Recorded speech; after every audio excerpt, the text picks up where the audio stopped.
Hey guys, I'm Nabila from the content team at Strategyzer, and today I want to talk about the balance between improving your current business model and inventing new ones. And that's something that a lot of large organizations get wrong. But first, let me quickly remind you what invent and improve mean. Improving your business model is about optimization, cost reductions, extending your product line, etc. Basically, improve consists in extracting as much revenue as possible from your current business model before it matures and before it expires. On the other end, inventing is about designing new business models, investing in new growth engines, building new products that solve critical problems for customers. You're building small mini machines and trying to develop one that can grow as much or even more than your old business model. Most organizations spend a lot of time here on the improve. They grow their business and they improve it, but then once they see signs of their business aging and maturing, like here on this plateau, they then switch to the search of new growth engines because they can see that their current business won't be competitive much longer. But as you can see, companies that start at this point end up trying to build an entirely new business model while facing declining earnings, pressure from shareholders, and really not having much time to invent themselves.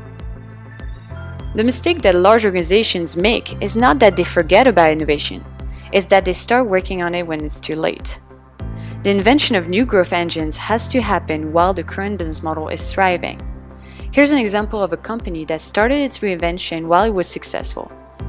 Dong Energy is the largest offshore wind farm in the world today, but a decade ago, it was purely relying on oil, gas, and coal to supply energy to customers. At that time, Dong foresaw external factors that would weaken its fossil fuel business. Tighter regulations on CO2 emissions in Europe would incur growing costs. People had a negative opinion on fossil fuels, and renewable energy was starting to become more affordable. Finally, governments were supportive of companies moving towards cleaner energy and they subsidized investments in that area. Yes, fossil fuels will still be needed for decades. But Dong took a call, and it decided to reinvent itself at a time when it could still finance the search for new growth engines. So it redeployed its expertise in offshore oil and gas into offshore wind farms. In 2015, 18% of its revenues came from oil and gas, but 75% of its capital was reinvested in wind energy versus only 9% of its capital invested in oil and gas. Why? Because Dong is investing in its technology to make wind energy as competitive as other fossil fuel energy, and this is critical for its success. It's using its old business model's cash to finance its new business model until the new business model can be profitable on its own. Now, Dong's reinvention is not guaranteed at all. There are a lot of threats that could make the company fail. A significant portion of Dong's wind energy revenues came from subsidies, which will disappear over time. Since commodities prices went down, Dong's revenues from oil and gas have plummeted, and that's a big weakness for them as they're trying to transition. This transition has been very capital intensive, and Dong needs strong revenues to offset its deep debt.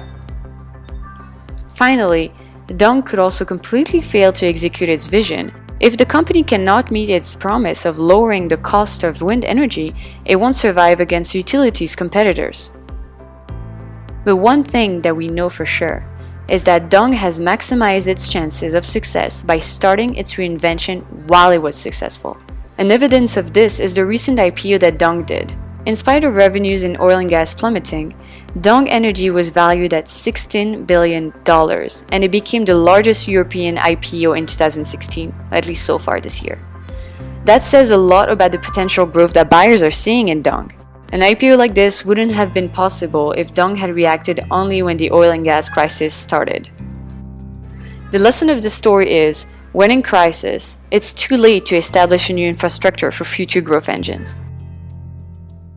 Too often, companies wait until things go bad to start inventing new business models. But like Dong, you should focus on inventing new growth engines while your current business model is successful.